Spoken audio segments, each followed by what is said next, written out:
So guys let's start with today's analysis और चलिए देखते हैं कि आज कैसा रहा बाजार का बुरा हाल। ठीक है, अब यहाँ पर मैं बुरा हाल ही बोलूँगा बिकॉज आज गिवन जैसे आपको पता था कि यहाँ पर जो फेड है उनका इंटरेस्ट रेट कट होने का चांसेस अच्छा खासा था। पता ही था सबको कि मतलब 25 बेसिस पॉइंट या फिर आप समझ लो 0.25% का रेट कट होना ही था।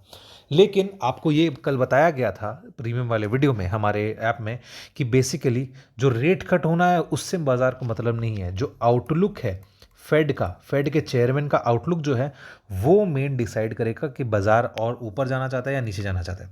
बेसिकली आपको पता है कि यहाँ पर आज क्या हुआ, जो एक्सपेक्टेशन था या फिर जो अनुमान था फेड की तरफ से अपने डॉट प्लॉट एनालिसिस में फेड की रिकमेंडेशन और एक्सपेक्टेशन थी कि फॉर द ईयर 2025 फेड जो रेट कट करेंगे वो नंबर ऑफ रेट कट्स जो होंगे वो 4 होंगे। ठीक है, लेकिन अभी जो स्टेटमेंट आया है उनके हिसाब से अब वो 2 पर आ गए हैं, यानी कि number of rate cuts in 2025 would be reduced from 4 to 2।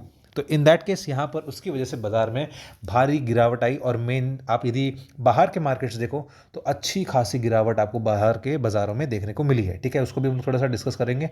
तो आज क्या हुआ, यहाँ पर आज ओपनिंग ही लगभग 23,875 के आसपास की हुई थी, 877 टू बी एग्जैक्ट। और यदि आपने आज का कम्युनिटी फॉलो किया होगा तो सुबह में आपको बताया गया था प्री ओपनिंग पे कि लगभग जो ओपनिंग थी 23,877 की, सपोर्ट जो था वो आपका 23,875 का पहला सपोर्ट था, स्ट्रॉन्ग था एक्चुअली क्योंकि वहाँ पर ऑलरेडी जाकर आया हुआ था। तो इन दैट केस यहाँ पर दोबारा से बाउंस बैक आना तय था और यहाँ पर 24,000 का आपका पहला रेजिस्टेंस दिया गया था, राइट। और आज आप देख सकते हो कि आज वैसा ही हुआ। आज का लो है 23,870 क्योंकि खुलते ही बाजार जस्ट 5 पॉइंट नीचे जाके 7 पॉइंट्स नीचे जाके ऊपर की तरफ उछाल मारा और 24,000 तक का एक अच्छा खासा रेजिस्टेंस देखने को मिला। अब 24,000 का रेजिस्टेंस जो था वो एक्चुअल रीज़न क्या था कि यहाँ पर आपका जो कॉल ओपन इंटरेस्ट है, ठीक है, कॉल का जो ओपन इंटरेस्ट है वो उसकी वजह से यहाँ पर आपको यहाँ पर अच्छा खासा यहाँ पर रेजिस्टेंस देखने को मिला। तो आज एक्सपायरी भी थी तो उसकी वजह से यहाँ पर 24,000 से ज़्यादा ऊपर नहीं जा पाया, राइट। अब यहाँ पर आप एक चीज़ समझो, बेसिकली क्या होता है कभी कभार एक्सपेक्टेशन के हिसाब से यदि मान लो प्रीमियम वीडियो जो आपको दिया जाता है, जो आपको प्रीमियम एनालिसिस प्रीमियम प्रिडिक्शन दिया जाता है, उसके अनुसार यदि रातों रात कुछ चेंज हो जाता है तो आपको यहाँ पर सुबह में हम लोग अपडेट ऑब्वियस बात है कर ही देते हैं कम्युनिटी पोस्ट में, या कि यहाँ पर बेसिकली जो सुबह में आपका प्री ओपनिंग अपडेट होता है वहाँ पर आपको ये पोस्ट डाल दिया जाता है। तो इससे भी आप एक चीज़ देख सकते हो कि बेसिकली कभी कभार ऐसा हो सकता है कि रातों रात कुछ हो जाए तो उसकी वजह से यहाँ पर आपको टेंशन नहीं लेने का, आपको सुबह सुबह उसका अपडेट मिल ही जाएगा। ठीक है, जैसा कि आपको याद होगा कि एक बार अभी अदानी का भी केस हुआ था, जो अदानी के ऊपर यूएस ने एलिगेशंस लगाए थे तो आपको लाइव मार्केट में अपडेट दिया गया था। मतलब बेसिकली वो सुबह 7:30 बजे हुआ था और आपको लगभग 9:15 के पहले पहले आपको वो अपडेट दे दिया गया था कि कहाँ तक बाजार जा सकता है, राइट। तो अब यहाँ पर नेक्स्ट आगे क्या, बेसिकली थोड़ा सा हम लोग यहाँ पर आरएसआई का भी एनालिसिस करते हैं। आरएसआई के हिसाब से यहाँ पर अभी निफ्टी का जो आरएसआई डेली बेसिस पे है वो 40 के पास है। अब यहाँ पर क्या होगा, वो ऑलमोस्ट ऐसे पॉइंट पर है जहाँ पर वो रिवर्सल लेने के लिए एक परफेक्ट जोन माना जाता है, राइट। अब यहाँ पर एक्चुअल में एक चीज़ और है, यहाँ पर बेसिकली आपको कहा गया था कि एक आपको शैडो कैंडल देखने को मिलेगा, एक हैमर सा कैंडल देखने को मिलेगा। लेकिन यहाँ पर क्योंकि ये एक ऐसा कैंडल बना है जो थोड़ा सा रेंज में फंस चुका था, इसकी वजह से साथ ही साथ यहाँ पर गैप डाउन ओपनिंग थी, इसकी वजह से यहाँ पर आपको 200 का जो डेमा है वो निफ्टी टच करेगा ही करेगा। ये चीज़ आपको ध्यान रखनी है। 23,684 अभी जो डेमा चल रहा है ये थोड़ा थोड़ा शिफ्ट कर सकता है, तो अपने एक तरीके से थोड़ा समझ सकते हैं कि 23,700 एक अच्छा खासा सपोर्ट है। मैं 25 पॉइंट 15 पॉइंट के हिसाब से बात नहीं कर रहा, 23,700 का एक अच्छा खासा स्ट्रॉन्ग सपोर्ट है, 200 का डेमा है। साथ ही साथ 23,860 का जो रेंज है वो बहुत तगड़ा सपोर्ट था, जिसकी वजह से 23,700 से लेके 23,850 बहुत स्ट्रॉन्ग सपोर्ट बनकर निकलेगा। तो यहाँ पर मैं आपको लिख देता हूँ 23,860 तो है ही, ऑब्वियस सा बात है, 23,860 से लेकर के 23,700 का एक अच्छा खासा सपोर्ट है। अब इससे नीचे यदि जाता भी है तो in that case next support 23,500 और उसके बाद नेक्स्ट सपोर्ट 23,300 पकड़ो। ठीक है, 300 क्यों, क्योंकि 23,265 का जो सपोर्ट है उसने निफ्टी ने बनाया था, एक तरीके से लो जो बनाया था, जो सितंबर के तरफ से जो बिकवाली यहाँ पर बिकवाली आ रही थी, चाहे एफआईएस के स्टार्ट हो या फिर कई कई सारे फैक्टर्स यहाँ से बिकवाली आई है, वो 23,265 के पास जाकर के निफ्टी ने अपनी गिरावट रोकी थी। तो इन दैट केस 23,300 तक हम लोग तब एक्सपेक्ट करेंगे जब वो 23,700 का जो 200 डेमा है वो उसके नीचे तोड़ता है उस केस में, ठीक है। बट अब यहाँ पर ऊपर में क्या है, ऊपर में आपका बेसिकली 24,000 एक अच्छा खासा साइकोलॉजिकल मार्क है, और उसके ऊपर नेक्स्ट 24,150 एक अच्छा खासा रेजिस्टेंस बनेगा, बिकॉज वहाँ पर आपका गैप है, जिसकी वजह से गैप एक तरीके से आपका एक पर्टिकुलर रेजिस्टेंस बना सकता है। तो ये मैं सिर्फ कल के बाजार के लिए बात कर रहा हूँ कि 24,000 से लेके 24,150 एक रेजिस्टेंस जोन है, डाउन साइड में 23,860 से लेके 23,700 एक सपोर्ट जोन है, ठीक है। तो ये हो गया आपका ओवरऑल एनालिसिस, लेकिन फिर भी हम लोग यहाँ पर gap up gap down analysis करेंगे। यहाँ पर बेसिकली हम लोग gap up gap down analysis के लिए यदि मान लो 15 मिनट की चार्ट पर चले भी, तो यहाँ पर बहुत अच्छा खासा रेंज में रहा बाजार, तो कुछ खास यहाँ पर आपको देखने को नहीं मिल रहा है। 15 मिनट के चार्ट पर आपको RSI पे लग सकता है कि ऊपर जा सकता है, but still gap up opening होने के बावजूद यहाँ पर वापस एक डाउनफॉल या प्रॉफिट बुकिंग देखने को मिल सकती है, ठीक है। अब ऐसा क्यों होता है, यदि मान लो यहाँ पर कुछ BTST करने वाले हैं या फिर कुछ लोग यहाँ इस रेंज में फंसे होंगे जिनको मौका नहीं मिला निकलने का, तो गैप अप ओपनिंग होने के बाद एक आती है प्रॉफिट बुकिंग, ठीक है, एक आती है प्रॉफिट बुकिंग, और एक होता है मैं इसको मान सकता हूँ कि लॉस कवरिंग, ठीक है, लॉस कवरिंग। तो ये एक तरीके से दोनों चीज़ें ऐसी काम करेंगी, जैसे ही गैप अप ओपनिंग होता है तो तुरंत आपको एक रेड कैंडल देखने को मिलेगी, यहाँ पर डाउन साइड का आपको फॉल देखने को मिलेगा सुबह सुबह, ठीक है। ये हो गया आपका ओवरऑल आउटलुक। यहाँ पर अब हम लोग चलते हैं गैप अप के केस में। निफ्टी में यदि मान लो आपका एक गैप अप ओपनिंग होता है, यानी कि 24,050 के आसपास निफ्टी यदि ओपनिंग देती है, तो इन दैट केस आपका डाउन साइड में बेसिकली डाउन साइड में 23,950 का जो लेवल है वो तो आएगा ही आराम से, बट स्टिल यहाँ पर 23,870 का भी लेवल देखने को मिल सकता है, और उसके बाद नीचे में 23,700 का लेवल आराम से देखने को मिलेगा। रीज़न बीइंग यहाँ पर 23,700 से लेकर के 23,870 के आसपास में आपका जो मूविंग एवरेज है, हम लोग थोड़ा सा डेमा भी देख लेते हैं। बेसिकली यहाँ पर जो उसका अभी 100 का जो मूविंग एवरेज है वो 24,350 पे है, तो अपने को उस पर एक बार तो फोकस करना ही नहीं चाहिए, क्योंकि ये अभी अपना 100 का मूविंग एवरेज तोड़ चुका है, तो उसके लिए 23,700 तक जाने का इसमें दमखम है। तो अब अपसाइड की बात कर लेते हैं। अपसाइड में क्या होगा, अपसाइड में बेसिकली 24,000 एक्सपेक्टेशन मेरा 150 से ज़्यादा नहीं है, लेकिन यदि इसके ऊपर निकलता है 23,150 के ऊपर निकलता है तो आपका 24,240 एक अच्छा लेवल आएगा, और उसके ऊपर 24,360, ये दोनों के दोनों एकेडमिक फिगर्स हैं, इस चीज़ को आपको ध्यान रखना है। नेक्स्ट हम लोग चलते हैं, मान लो एक गैप डाउन ओपनिंग देखने को मिलती है, तो गैप डाउन का मतलब 23,850 के आसपास यदि निफ्टी ओपनिंग देता है, तो in that case down side कहाँ तक है, डाउन साइड में बेसिकली आपका 23,700 तक का है। एग्जैक्ट फिगर में जाए तो 684 है, लेकिन देखो 16 पॉइंट के लिए मगजमारी नहीं करना चाहिए, राइट, थोड़ा सा कुछ खुद का भी दिमाग लगाओ, राइट। 23,700 के बाद नीचे में और कितना जा सकता है, एक्सपेक्टेशन ज़्यादा नहीं है, but still if you are going for it then 23,500 तक का आप लेवल देख सकते हो एज अ सपोर्ट, और उसके बाद लास्ट एकदम एकेडमिक और तगड़ा सपोर्ट जो है वो 23,300 के आसपास का आता है। एग्जैक्ट फिगर 265 का है, अगेन यहाँ पर आपको मैं बता दे रहा हूँ 265 के बाद आपका एक तरीके से अच्छा खासा डाउनफॉल दे सकता है यदि नीचे गिरा तो। 23,300 एक स्ट्रॉन्ग सपोर्ट है, इस चीज़ को ध्यान रखना है। अप साइड की बात कर लेते हैं, तो अप साइड में आपका 23,960 से लेकर 24,000 एक रेंज है, ठीक है, इस चीज़ को आपको ध्यान रखना है। इसके ऊपर यदि मान लो निकलता है तो इन दैट केस आपका 24,150 का जो लेवल है वो आराम से आएगा, और उसके बाद एकेडमिकली देखा जाए तो 24,240 का लेवल आता है। फिर हम लोग लाइव मार्केट में भी रिव्यू करते रहेंगे। अब हम लोग बात कर लेते हैं फ्लैट वाले केस में। निफ्टी में यदि मान लो आपको एक फ्लैट ओपनिंग देखने को मिलती है, यानी कि 23,950 के आसपास ओपनिंग देखने को मिलती है, तो डाउन साइड में कहाँ कहाँ है, 23,860 के आसपास, और दूसरा आपका 23 लगभग 700, ठीक है, यहाँ पर 7 ऑब्वियस अब आता है, वही लेवल्स आ रहे हैं। तो 23,950 के बाद यदि फ्लैट ओपनिंग हुई तो इन दैट केस 23,860, और उसके नीचे 23,700, बाकी हम लोग लाइव मार्केट में रिव्यू करेंगे। अप साइड की बात कर लेते हैं, 24,000 ऑलरेडी एक अच्छा खासा रेजिस्टेंस वाला जोन बन सकता है, given the fact that it is a psychological mark, उससे ऊपर यदि निकलता है तो 24,150 का आपका लेवल देखने को मिल सकता है। बाकी हम लोग लाइव मार्केट में फ्लैट वाले केस के लिए रिव्यू करेंगे। तो ये हो गया आपका निफ्टी का ओवरऑल एनालिसिस। अब हम लोग चलते हैं बैंक निफ्टी की तरफ। तो बैंक निफ्टी में क्या रिकमेंडेशन था दोस्तों, आज यदि हम लोग डेली ओपनिंग देखें तो इसका ओपनिंग ऑलमोस्ट 51,428 के आसपास था, और हमारा एक्सपेक्टेशन यहाँ पर क्या था कि 51,280 का एक अच्छा खासा तगड़ा पहला सपोर्ट बनेगा। आज का लो कितने का है दोस्तों, आज का लो 51,263 का एग्जैक्ट वहीं से घुमा है, बिकॉज 280 का एक तगड़ा सपोर्ट है। तो एग्जैक्ट आप देख सकते हो यहाँ पर 51,280 का एक बहुत अच्छा खासा सपोर्ट था, इसलिए यहाँ से घूम गया। और 51,000 भी एक अच्छा खासा साइकोलॉजिकल मार्क भी है, और ये एक तगड़ा सपोर्ट भी है। आपको कहा गया था 51,000 के नीचे यदि टूटेगा तो फिर 50,600 50,400 भी टेस्ट कर सकता है, राइट। तो ये आपका ओवरऑल हो गया। अब ऊपर की यदि हम लोग बात करें तो 51,700 का पहला रेजिस्टेंस आपको बताया गया था, और आज एग्जैक्ट 51,790 का है। तो यहाँ पर हमारा देखा जाए तो ऊपर का टारगेट अचीव हो चुका है। 850 मतलब 700 से लेकर 850 एक रेंज होता है, बट स्टिल यहाँ पर हमारा टारगेट्स अचीव हो गया बैंक निफ्टी के लिए भी।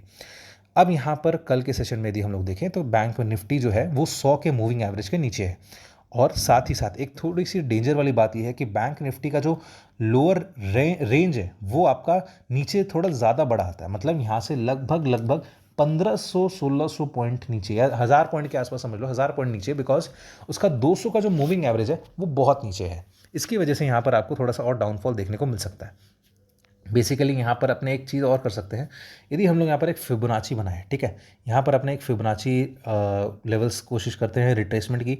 यहाँ से आपका जो लो है वो ऑलमोस्ट 49,787 के आसपास का है, 49,750 चलेगा, और हाई ऑलमोस्ट इसके आसपास का है 53,900 के आसपास। तो 61.8% तक का रिट्रेसमेंट कर चुका है बैंक निफ्टी, बट स्टिल यहाँ पे यदि अपने थोड़ा देखें तो 50,600 तक का लेवल आ सकता है। 78.6% का रिट्रेसमेंट यदि हम लोग काउंट करें तो इस बेसिस पे देखा जाए तो बैंक निफ्टी जो है वो यदि नीचे फिसलता है तो इन दैट केस यहाँ पर एक अच्छा खासा गैप है। अब इन दैट केस यहाँ पर डाउन साइड यदि आता है और ये धीरे धीरे करके मान लो ऊपर आ भी जाता है, तो इन दैट केस आपका 50,600 का जो लेवल है वो टेस्ट कर सकता है बैंक निफ्टी। तो इस चीज़ को आपको ध्यान रखना है, ठीक है। ये आपका 200 का मूविंग एवरेज है, इस चीज़ को आपको ध्यान रखना है।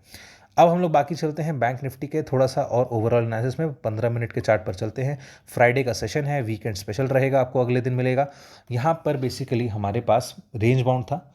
अब बेसिकली यदि मैं आपको सीधे gap up gap down analysis पे ही ले जाता हूँ, मान लो बैंक निफ्टी में आपको एक गैप अप ओपनिंग देखने को मिला, यानी कि 51,800 के आसपास बैंक निफ्टी ओपनिंग देता है, तो इन दैट केस आप बोलोगे बहुत बड़ा गैप अप हो गया।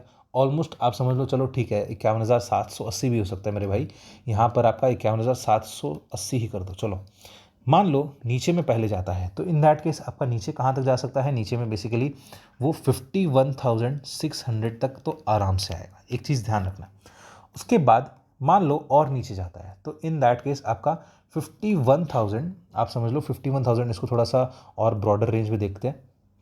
यहाँ पर यदि हम लोग डेली चार्ट्स पर चले तो थोड़ा सा और नीचे हमें देखने को मिल सकता है 51,600 के बाद नीचे में आपका 51,400 का भी लेवल दोबारा से देखने को मिल सकता है। और यदि इसको नीचे भी चला गया तो इन दैट केस आपका 51,280 का जो लेवल है दोबारा से टेस्ट कर सकता है। अप साइड की बात कर लेते हैं तो अप साइड में आपका 52,000 के आसपास तो अभी रुक जाते हैं। यहाँ पर बेसिकली थोड़ा सा आपको कई सारे लेवल्स बीच में और देखने को मिलेंगे। कैसे कि यहाँ पर आपका 52,000 का एक रेजिस्टेंस है, यहाँ पर इसकी जो क्लोजिंग है या फिर लो है समझ लो वो 52,000 के आसपास की है।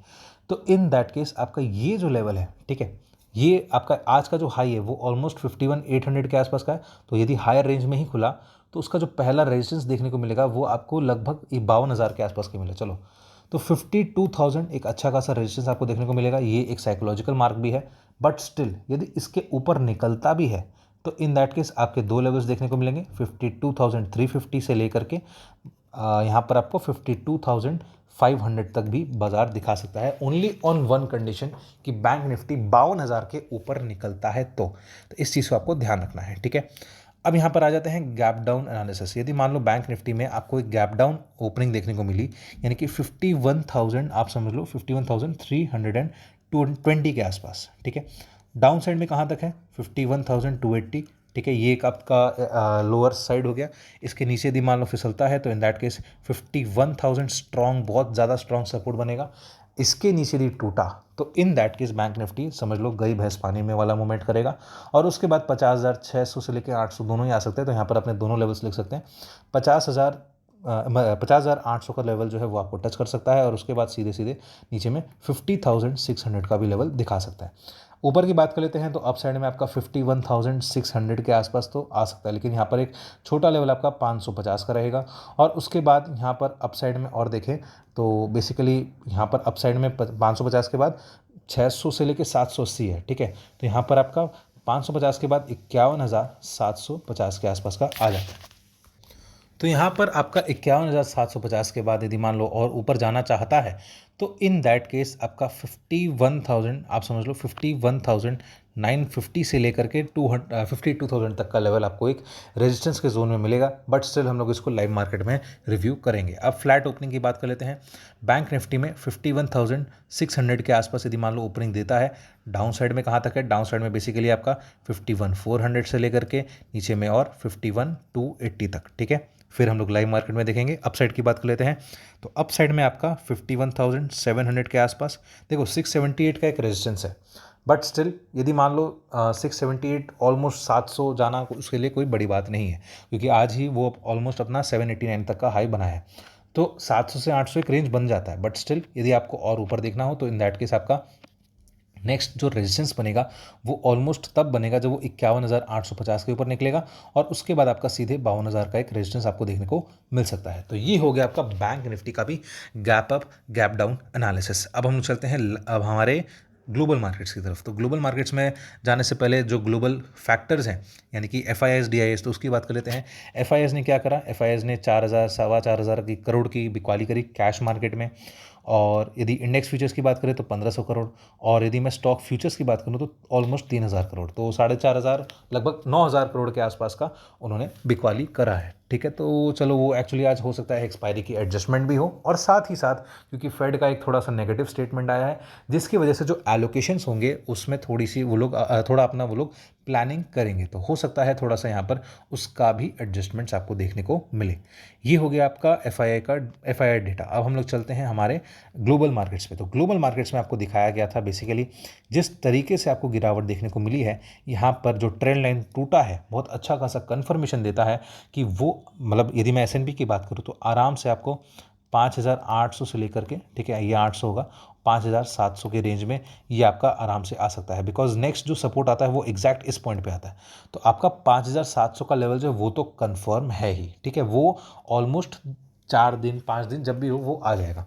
अब क्योंकि इस हफ्ते देखा जाए तो थोड़ा सा ओवरशूट हो चुका था, उसकी वजह से यहाँ पर आपको बेसिकली डाउन साइड देखने को यहाँ पर थोड़ा सा एक कंसोलिडेशन मूव दिख रहा है। और आपको एक चीज़ और बताया गया था कि यहाँ पर 6,025 के आसपास एक तगड़ा रेजिस्टेंस या सपोर्ट है, तो वो सपोर्ट जो है वो टूटेगा तो अच्छा खासा नीचे जाएगा, ठीक है। अभी भी यहाँ पर एक तरीके से मौका है यहाँ से 200 पॉइंट नीचे जाने का, ठीक है।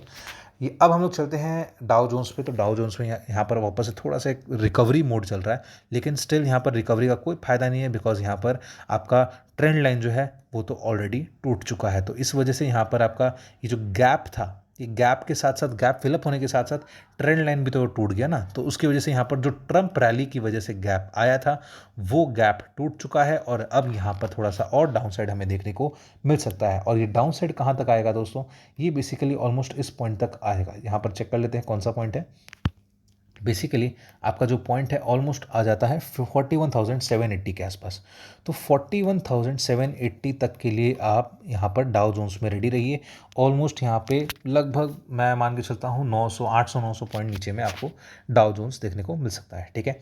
अब हम लोग चलते हैं कहाँ पर? हम लोग चलते हैं नैस्डैक पर। तो नैस्डैक में भी बिकवाली देखने को मिली है और इसने भी अपना ट्रेंड लाइन तोड़ दिया है। यहाँ पर हालांकि बनाया हुआ नहीं है, बट स्टिल आप देखो तो ये जो ट्रेंड लाइन है ये ट्रेंड लाइन नैस्डैक ने तोड़ दिया। तो यहाँ पर भी आपको जो डाउन साइड मूव देखने को मिलेगा, एटलीस्ट यहाँ पर तो आ ही चुका है, बट स्टिल ये नेक्स्ट जो आएगा वो ऑलमोस्ट इस लेवल तक आ जाएगा। तो ये लेवल आपका आ जाता है 18,800, तो ऑलमोस्ट 500 पॉइंट नीचे। तो ये हो गया आपका नैस्डैक का एनालिसिस। अब हम लोग चलते हैं हमारे जो डॉलर इंडेक्स है। चलो डॉलर इंडेक्स देख लेते हैं। ये अच्छा खासा ऊपर जा रहा है और अपने रेजिस्टेंस वाले जोन में जा रहा है। तो ऐसा हो सकता है कि डॉलर इंडेक्स थोड़ा सा वापस से विश्राम करने के लिए ऊपर जाके वापस से थोड़ा सा नीचे आए। बाकी हम लोग देखते हैं कि यहाँ पर क्या होता है, ठीक है। डॉलर इंडेक्स अच्छा खासा उछाल मारा था, अभी यहाँ पर थोड़ा कंसोलिडेटिव मूव दिखा रहा है। बॉन्ड यील्ड्स पर चलते हैं। तो बॉन्ड यील्ड्स ऑब्वियस बात है अपना ट्रेंड लाइन तोड़ चुका है और अब उसका जो मेन नेक्स्ट रेजिस्टेंस देखने को मिलेगा वो 4.7% के आसपास का मिलेगा। लेकिन मुझे लगता है यहाँ पर 4.7% पे जाने के बाद, बेसिकली 4.7% पे जाने के बाद एक थोड़ा सा नीचे मूव आएगा और ये ट्रेंड लाइन को रिस्पेक्ट करके दोबारा से ऊपर जा सकता है। अब ऐसा होगा या नहीं होगा वो थोड़ा सा देखने वाला बात रहेगा। चांसेस थोड़ा सा ये ऐसा पैटर्न बना सकता है, ठीक है। अब हम लोग कहाँ चले, अब हम लोग चलते हैं हमारे इंडिया विक्स पर। इंडिया विक्स में कैसा माहौल चल रहा है? बेसिकली इंडिया विक्स में थोड़ा सा ऑब्वियस सा बात है, बराबर सा चल रहा है ना। आज थोड़ा सा ज़्यादा मूवमेंट नहीं था, लेकिन फिर भी आज देखा जाए तो थोड़ा सा बराबर का माहौल चल रहा है। नेक्स्ट हम लोग हमारे ब्रेंट क्रूड पर आ जाते हैं। तो क्रूड ऑयल गिरा है ये, अब इसको मैं क्या ही बोलूँ, मतलब अच्छी बात है बुरी बात है कुछ बोल के फ़ायदा नहीं है, क्योंकि क्रूड ऑयल की वजह से क्रूड ऑयल के गिरने की वजह से हमारे मार्केट्स में कुछ खास फर्क नहीं पड़ रहा है। अब यदि ये बढ़ जाएगा तो फर्क पड़ेगा, तो नेगेटिव हो सकता है, बट स्टिल एक लास्ट राहत की बात यहाँ पर यही बोलेंगे कि क्रूड ऑयल उतना ज़्यादा नहीं बढ़ रहा है। तो आई होप दोस्तों आपको पूरा का पूरा एनालिसिस समझ में आ गया होगा। अब हम मिलेंगे वीकेंड स्पेशल सेशन में।